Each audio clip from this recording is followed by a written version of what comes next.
Pak kohë para fillimit të sezonit turistik veror, qytetarët shqiptar kanë filluar të prenotojnë paketa turistike duke preferuar të pushojnë në vende të reja përveç Greqisë dhe Turqisë tradicionale. Kryesisht moshat nën 30 vjeç preferojnë edhe vende të tjera përveç Turqisë dhe Greqisë, si mund të jenë brigjet e Italisë, sidomos pjesa edhe jugu Italisë, kanë filluar 2 vitet e fundit kanë marrë më tepër hof turistik. Agjencitë turistike raportojnë një rritje të çmimeve të paketave turistike gjatë këtij viti në krahasim me vitin e kaluar me rreth 25 deri në 30%. Rritje që mbështetet edhe nga raportet e Eurostat apo nga mediat greke dhe turke për resortet në vendet e tyre. Këto rritje çmimesh janë edhe të dallueshme, sepse janë rritje që vijnë nga vetë shtetet vendesa si Turqia apo Greqia.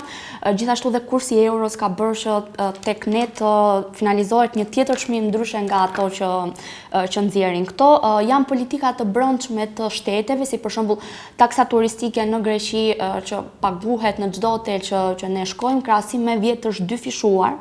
Edhe për paketat brenda vendit po ndiqet i njëjti trend, ku po shihet ashtu siç ndodhi edhe vitin e kaluar, që në jug të vendit pritet të rriten çmimet e shërbimeve turistike. Momentalisht jugu vazhdon të ketë kërkesa, sidomos tek të rinjt më tepër, po më i rezervuar në krahasim me vendet jashtë, sidomos për paketat all inclusive që ne ofrojmë për Turqinë apo dhe Greqinë. Sipas të dhënave nga Instituti i Statistikave, gjatë vitit të kaluar janë regjistruar 7.8 milion dalje nga territori i vendit, kryesisht për pushime, duke shënuar niveli më të lartë ndonjëherë.